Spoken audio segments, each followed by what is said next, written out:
जल्दी करना। गुरुजी राधे राधे जी गुरुजी।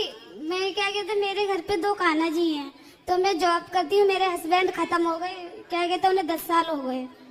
तो मेरी 6 बजे की ड्यूटी है, तो मैं 6 बजे ही भोग लगा देती हूँ कान्हा जी को। तो मतलब मुझे वहम रहता है कि पूरे दिन भूखे रहते हैं वो। कोई बात नहीं, आपने लगा दिया, अच्छी बात है। पति को क्या हो गया था? वो ट्रेन से खत्म हो गए, पता नहीं कैसे, घर पे जा रहे थे।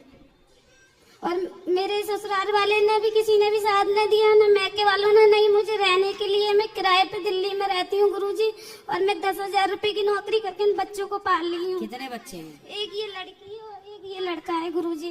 बेटी बेटा 2? हाँ, तो मैं किराए पे रहती हूँ गुरुजी। मेरी कहीं पे रहने की व्यवस्था भी नहीं है, और मुझे किसी ने भी, ससुराल वाले और मैके वाले भी, कोई साथ नहीं देता है मेरा। चलिए, भगवान आपका साथ दे रहे हैं। और आप मैं करिए खाने और अपने बच्चों का खूब संस्कारी बनाइए, उनको योग बनाइए। तो मैं इन बच्चों को पढ़ा रही हूँ गुरुजी, और बस मैं यही बैन करती हूँ कि मतलब मेरे कान्हा जी भूखे रहते हैं। मैंने वीडियो बंद कर दिए। पहले तो जाके देखो, नीचे सब्सक्राइब का बटन दिख रहा होगा, सब्सक्राइब कर दो। तो जैसे ही आप लोग सब्सक्राइब करोगे, वीडियो अपने आप चालू हो जाएगी। नीचे देखो बटन दिख रहा होगा। अगर आप मेरी बात पे विश्वास नहीं हो रहा है यार, तो सब्सक्राइब कर दो, देखो वीडियो अपने आप चालू हो जाएगी। मैंने वीडियो बंद कर दिया यार, देखो नीचे बटन दिख रहा होगा, सब्सक्राइब कर दो, वीडियो अपने आप चालू हो जाएगी। हाँ, सब्सक्राइब कर दो, देखो नीचे बटन दिख रहा होगा। आप लोग जैसे ही सब्सक्राइब करोगे, वीडियो चालू हो जाएगी। तो जो सब्सक्राइब कर रहा है, उसके फ़ोन में चालू हो गया। देखो, आपने अभी तक नहीं किया सब्सक्राइब, आपके फ़ोन। चिंता में रहती हूँ, इसी चक्कर में रोती रहती हूँ। जी नहीं, आप तो जब भोग लगा दें, सुबह जाया करें तो भोग लगा के जाया हाँ, करें। मैं लगा के जाती हूँ गुरुजी। 3 बजे उठती हूँ, आपसे मैंने मंत्र भी लिया, उसका जाप भी करती हूँ। मैं 3 बजे रात से उठ के नहा धो के मैं, और जब जाती हूँ मैं सुबह नहा धो के पूजा वूजा करके भोग लगा और के फिर कान्हा सोते जी कितने को। बजे हो रात्रि को?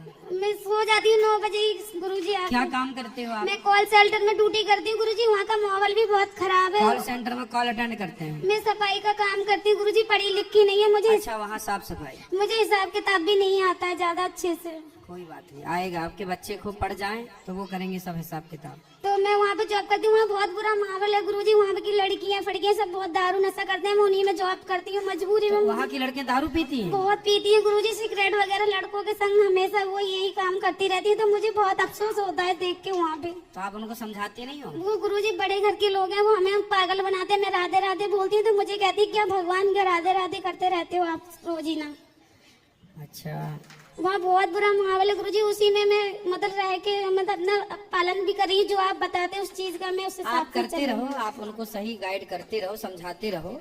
वो माने ना माने अलग विषय है, पर आप अपना धर्म का कार्य करते रहो। हाँ समाज को सही मार्ग दिखाना ये भी धर्म का कार्य ही है।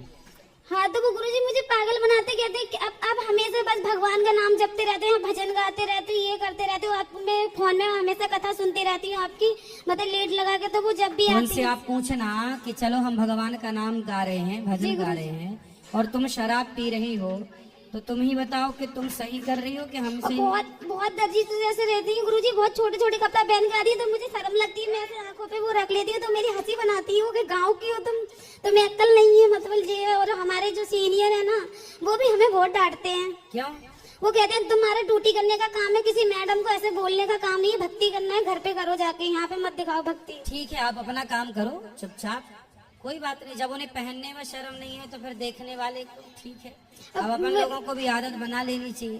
तो इसीलिए मैं गुरुजी कभी कभी अफसोस होता है कि मैं नौकरी छोड़ छाड़ के चली जाऊँ। मैं ऐसे माहौल में यहाँ ड्यूटी कर रही नहीं, हूँ। काम नौकरी और कहीं अच्छे माहौल की मिल जाए वो भी अच्छी है, लेकिन अभी आप काम करो अपना। अभी मैं इतनी गुरुजी पढ़ी लिखी नहीं है, इसलिए मुझे कोई काम और आता नहीं है, इसलिए सब मजबूरी आएगा, में सब कर समय रही के हूँ। साथ सब सीख जाएंगे आप। ठीक है गुरुजी, राधे राधे। खुश रहिए, खुश रहिए। गुरुजी राधे राधे। जी, गुरुजी आपकी कथा में मैंने कई बार सुना है कि जो लोग शादी के बाद पर स्त्री या पर पुरुष के बारे में सोचते हैं वो नरकगामी होते हैं। बिल्कुल। पर आजकल का ट्रेंडिंग तो ये चल रहा है कि पहले लोग रिलेशनशिप बनाते हैं, उसके बाद फिर किसी और से शादी करते हैं, तो वो भी तो नरकगामी बनते हैं नहीं बनते? बिल्कुल बनते हैं। तो अगर उन्होंने रिलेशन बनाया भी तो शादी का आजीवन निर्वाह उन्हीं के साथ करना चाहिए ना भाई। जिसके साथ पहली बात तो देखो, शादी के पहले किसी लड़की को किसी लड़के के साथ रिलेशन बनाना नहीं चाहिए, क्योंकि यदि आपने रिलेशन बनाया किसी पुरुष के साथ तो वो लड़का फिर आपके साथ शादी करेगा ही नहीं। उसके मन में ये ख्याल आ जाएगा कि ये यार ये लड़की तो ऐसे ही है, आज मेरे संग बना रही है, किसी और के संग भी बनाई होगी। फिर वो लड़का नहीं करेगा आपसे ब्याह, क्योंकि वो समझ जाएगा कि ये स्त्री चरित्रहीन है। इसलिए विवाह के बाद ही रिलेशन बनाने की परंपरा भारतीय रही है। पहले क्यों बनाना है ये बताओ, न पुरुष बनाए न लड़की बनाए। लेकिन अगर जो रहते हैं, अगर वो फिर पर किसी और से मतलब दोनों लोग अलग अलग शादी करते हैं तो वो नरकगामी होते हैं या नहीं होते? बिल्कुल वो नरकगामी है ही, मतलब वो पाप तो है ही ना, गलत तो कर ही रहे हैं वो। चलो जमाने के आगे सच्चे बनेंगे, अच्छे बनेंगे, लेकिन खुद की आंखों से आंखें मिला पाएंगे, खुद से नजरें मिला पाएंगे? वो कह पाएंगे कि मैं पतिव्रता नारी हूँ? वो स्त्री कह पाएगी कि मैं पतिव्रता हूँ? वो पुरुष कह पाएगा कि मैं चरित्रवान हूँ? नहीं कह पाएगा। दूसरों से झूठ बोला जा सकता है बेटा, खुद से झूठ नहीं बोला जा सकता। जी। और जैसे कि गुरुजी युधिष्ठिर ने अपने पैर में जैसे जख्म लिया था कुछ कीड़ों को अपने उनकी जिंदगी बचाने के लिए, तो ऐसे ही सर पे जुए भी वगैरह होते हैं तो उनको निकालते हैं, तो जिंदगी तो उनकी भी होती है, फिर पाप तो उसका भी लगता होगा सबको। नहीं तो आप अपने सिर में रखो जुए, बढ़िया। तो सबके बस जुए। यही पूछना था कि जिंदगी अगर उनकी है तो। नहीं बढ़िया, वैसे जुए होना अच्छी बात है, सारा गंदा खून पी जाते थे। अब क्या होता है कि सारे जुए मर गए, अब गंदा खून आदमी के अंदर ही रह गया, तो आदमी की उम्र कम हो गई। पहले जुए हुए थे तो वो पी जाते थे, वरना आजकल कुछ पति का पी रही है खून, कुछ पत्नियों का पी रहे हैं खून, एक दूसरे का पी रहे हैं। जुए है नहीं खून पीने के लिए। जी। तो सुनो, इसलिए बेटा लिव-इन में रहना, ये लिव-इन में रहना आप बताओ सही है कि गलत है? बिल्कुल गलत है गुरुजी। गलत है ना? जी। इसलिए लिव-इन में नहीं रहना चाहिए। हाँ, और ये चीज सुनो एक बात, कल मेरे से एक बहन ने सवाल किया कि उस के बहन का विवाह हुआ, विवाह होने के बाद पता चला कि जिस लड़के से विवाह हुआ उस लड़के को एड्स की बीमारी है। डॉक्टर ने बताया कि एड्स क्यों हुआ?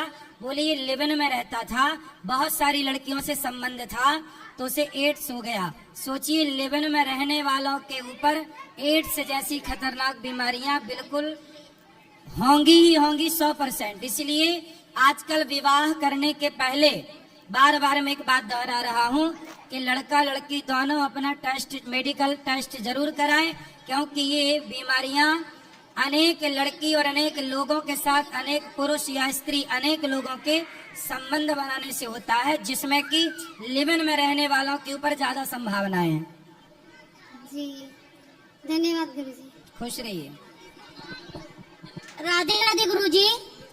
चरण स्पर्श गुरुजी। हाँ मैया। गुरुजी आपने हमारी जिंदगी बदल दी। गुरुजी मैं आपके पास 2022 में आई थी, मैंने पहली बार में ही गुरु अन्नक्षेत्र करवाया था संतों का। और गुरुजी मैंने जब मैं यहाँ से अन्नक्षेत्र करा के गई थी मेरे ससुर के नाम से, तो मेरे को सपने में दिखाई दिए, तो उन्होंने बोला, मैंने कहा चाचा तुमने रोटी खा ली? उन्होंने कहा था कि हाँ खा ली, 2 रोटी मैंने खा ली, 2 रोटी श्रीमन नारायण ने खा ली, 2 रोटी सुदामा ने खा ली। मुझे ऐसे उन्होंने सपने में दिखाया, तो मैंने कहा ठीक है पिताजी, बहुत अच्छी बात है। इतना कह के वो मुझे दिखाई नहीं दिए। तो गुरुजी जब आपने कथा में बोला था, कई लोग कहते हैं कि ना कि भोलेनाथ को जाके और हनुमान चालीसा नहीं सुनानी चाहिए, लेडीज नहीं सुनाती है, लेकिन गुरुजी मैं जब से यहाँ से गई ना उसके बाद मैंने सुबह में और मेरा पति हम दोनों इतने भक्त हो चुके हैं गुरुजी कि मैं आपको कुछ बता नहीं सकती गुरुजी। रात और दिन टीवी देखते देखते रोते रहते हैं गुरुजी, और मैं सुबह 4 बजे उठ जाती हूँ गुरुजी। 4 बजे उठ के नहीं मैं गुरुजी शिव जी के मंदिर पहुँच जाती हूँ सेवा पूजा में, और 5:10 में मैं उनको हनुमान चालीसा सुना देती हूँ गुरुजी। सही है। मेरा ये कहना है गुरुजी कि मैं ये जो शिव जी भगवान को मैं हनुमान चालीसा सुनाती हूँ, क्या गुरुजी ये सही है क्या? बिल्कुल सही है गुरुजी। जब से मैं सुनाने लगी हूँ ना गुरुजी, तब से गुरुजी मेरी जिंदगी बहुत बहुत बदल गई गुरुजी। एक सेकंड गुरुजी, आज मेरे पति का एक क्वेश्चन है, एक सुन लो, आप सुनाएंगे? क्या सवाल एक है? सेकंड मेरा पति आपको सुनाएंगे। गुरुदेव प्रणाम। जी। चरण स्पर्श। खुश रहिए। गुरुदेव मैंने जब आप कथा सुना रहे थे तो एक क्षण के लिए बिहारी जी के दर्शन किए थे आपने। जी। आपने बिहारी जी के दर्शन किए थे और बस एक पल के लिए देखा था आपने, बिहारी जी के दर्शन हुए थे गुरुदेव। खुश जय रहिए। श्रीमनारायण। जय श्रीमन नारायण। राधे राधे गुरुजी। जी। राधे राधे गुरु। पहले तो हम बड़े धन्यवादी हैं जो आप तरावड़ी शहर में पधार रहे हैं। हमारे ऊपर राधा रानी की बहुत कृपा है, बांके बिहारी की बहुत कृपा है जो सतगुरु हमारे शहर में आएंगे। बहुत आंखें आपका इंतजार कर रही कौन हैं। से शहर से हैं? तरावड़ी शहर से जी। तरावड़ी हमारे हैं, हाँ जी आ रहे हैं, ठीक ठीक। है। तो गुरु जी मेरा ये प्रश्न है, जैसे संत महात्मा कहते हैं भाई कभी भी मंदिर में हम आए तो साधारण कपड़े डालकर आने चाहिए और अच्छे वस्त्र डालकर आने चाहिए। गुरु जी जैसे हम मंदिर में आते हैं, अभी भी कुछ लोग माता पिता भी साथ होते हैं और अच्छे कपड़े डालकर नहीं आते, उसमें माता पिता का दोष है या बच्चों का दोष है? उसमें किसको दोष लगेगा? कपड़े का कोई सवाल नहीं है, भाव होना चाहिए। मंदिर जाओ तो भाव अच्छे हो, कपड़े अच्छे हो ना हो, कोई दिक्कत नहीं। नहीं गुरु जी, जैसे संत महात्मा कहते हैं कि आप मंदिर में जाओ तो साधारण वस्त्र डालकर जाना चाहिए। ठीक है। अभी भी कुछ लोग ऐसे वस्त्र डालकर जाने चाहिए, माँ बाप भी साथ होते हैं, तो उसमें दोष किसका है, माँ बाप का या बच्चों का? भाई बच्चे कम कपड़े पहने, गलत कपड़े पहने तो माँ बाप का ही दोष है। माँ बाप इजाजत दे रहे हैं तो बच्चे पहन रहे हैं, माँ बाप इजाजत ना दें तो कैसे पहनेंगे? बोलो मैया। राधे राधे गुरुजी। जी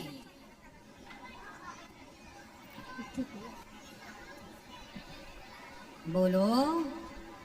हमारे पति गुस्सा बहुत करते हैं किस पर? मुझ पर। आप पर? कैसी गुस्सा करते हैं, खट्टी वाली कि मीठी वाली? आप मेरे भाई भी हो। हैं? आप भाई भी मेरे आप हो। अच्छा, हम आपके भाई हैं? बिल्कुल, आप मेरी बहन हो। अब बताओ गुस्सा कैसा करते हैं पति? गुस्सा खाने पर ज्यादा करते हैं। खाने पे? हाँ जी। तो आप अच्छा नहीं बनाती हो क्या? नहीं, अच्छा बनाती हूँ गुरुजी। तो फिर काहे गुस्सा करते हैं? काम पर से आने के बाद जरा से कुछ हुआ तो गुस्सा बहुत करते हैं। गुस्सा काय में करते हैं? मिर्ची ज्यादा हो जाने पे, नमक ज्यादा हो जाने पे काय में ज्यादा आप करते बोलते हैं हरी सब्जियाँ खाना चाहिए, हैं? हाँ, तो हरी सब्जियाँ नहीं पसंद करते हैं। वो क्या खाते हैं? उनको चाहिए डेली डेली अच्छी सब्जी डेली। अब मैं हरी सब्जियाँ ज्यादा बनाती हूँ। और उनको कौन सी पसंद है? उनको रोज पनीर चाहिए, अलग अलग सब्जियाँ। तो पनीर बना दिया करो। अब डेली तो नहीं हो सकते हैं गुरुजी। तो वो तो खुद लाते होंगे ना जो बनाना होगा? नहीं, आप लाते हैं? मैं खुद दिखाती हूँ। कहाँ आए हैं पति आपके? हाँ जी। कहाँ हैं? आओ आओ आओ, बात कराओ पनीर वाले भैया। पनीर बड़ा पसंद है इनको, हैं? और मेरे बच्चे को भी आशीर्वाद दीजिए आप। चलो, इनका जन्मदिन आए ना हाँ जी। तो इनको पनीर के पराठे गिफ्ट करना। नहीं, मैं नहीं, हर त्योहार पर मैं बनाती हूँ। कोई चीज के त्योहार होता है, मैं भगवान के भोग भी लगाती हूँ तो बनाती हूँ। बात कराओ पनीर देवता से। गुरुजी जय श्री राधे। राधे राधे। अब गुरुजी मैं गुस्सा इसलिए करता हूँ कि मैं सवेरे निकलता हूँ 7:30 8 पौने 8 बजे गाड़ी लेके। हाँ। ऑटो रिक्शा चलाता हूँ गुरुजी मैं। हाँ, हाँ। अब रात को 10:30 11 बजे मैं घर आता हूँ। ठीक है। तो अगर मतलब कोई भी आदमी अगर सवेरे का निकला हुआ रात को आए, उसको एक मतलब पानी ना दिया जाए, एक गिलास बोलने पर दिया जाए, तो उसको कितना गुस्सा आएगा, कितना खुंदक आएगा, आप बताइए। तो पत्नी पानी नहीं देती? मेरे को बोलने पर देती है। अच्छा, हाँ, जब मैं जिस दिन बोलूंगा उसी दिन देगी है। तो आप अपने से भी निकाल के तो पी सकते हैं यार पानी। मैं तो लेता ही हूँ गुरुजी। हाँ, मैं तो लेते ही, लेकिन सबसे बड़ी बात है कि इनको सोचना चाहिए ना कि मेरा आदमी अगर सुबह 8 बजे घर से निकल रहा है, रात को 11 बजे आ रहा है ड्यूटी करके, मैं दोपहर को घर भी रोटी खाने नहीं आता हूँ, सही है। तो इनको तो सोचना चाहिए ना इस बात बात का। कराओ। क्यों मैया पानी नहीं देती हो पति को? नहीं गुरुजी, ऐसा बात नहीं है। जैसे मैं भी काम करती हूँ तो थोड़ा क्या करती हो आप? मैं भी कंपनी में काम करती हूँ। आप कितने बजे जाती हो, कितने बजे आती हो? मैं कभी 9 बजे आती हूँ, कभी 8:30। अच्छा, हाँ जी। तो भैया ये भी तो काम करती हैं। मैं सारा काम करती हूँ घर के पूरा। तो आप घर का भी काम करती हो और हाँ, कंपनी में भी काम करती हो। हाँ जी, हाँ जी। आप बात कराओ पति से। हाँ जी भैया वो भी तो, यदि पत्नी कहे कि मेरा पति एक गिलास पानी भी नहीं देता, जी जी तो कभी पत्नी का भी तो मन होता होगा ना कि मैं आऊं तो मेरे लिए भी कोई एक गिलास पानी लेके खड़ा रहे। जी। तो मेरे दोनों लड़के बड़े हैं गुरुजी। एक लड़का जवान है, कॉलेज कर रहा है, और दूसरा यहीं पर है, वो भी है, तो हाँ। वो भी मतलब उनसे भी कह सकती है, क्योंकि मैं ये दोपहर में घर आ जाती है लेकिन मैं नहीं आता हूँ। मैं ऑटो रिक्शा चलाता हूँ गुरुजी, आप समझ सकते हैं कि सुबह 8 बजे का निकला हुआ और रात को 10 बजे 11 बजे घर आना, ऑटो रिक्शा चलाना कितना मतलब कितना कमाती हो रोज का? मैं गुरुजी 1500-1600 रुपए रोज का बचा लेता हूँ, खर्चा पानी काट के। तो बेटा थोड़ा सा पत्नी और पति दोनों एक दूसरे की बातें समझ लो जी जी और प्रेम से कभी तुम ऐसा करो जी। कि एक हफ्ते तक वो पानी देंगी आपको जी और अगले एक हफ्ते तक फिर आप पानी देना उनको। हाँ, फिर अगले हफ्ते से वो फिर पानी देंगी, फिर अगले हफ्ते वो पानी देंगी। अगर मेरे को गुरुजी अगर 1-2 दिन भी पानी अगर दे देना ये बगैर बोले, हाँ। तो मैं उसको 10 दिन पानी पिलाऊंगा। अरे अच्छा पति है आपका, जी 2 दिन के पानी में चार्ज हो जाता है। इनको समझा दीजिए, गालियाँ भी बहुत देते हैं। तो अब पानी दोगी कि नहीं पहले ये बताओ। हाँ मैं दूंगी। रोज पानी देना, जैसे ये आए गिलास तैयार रखना,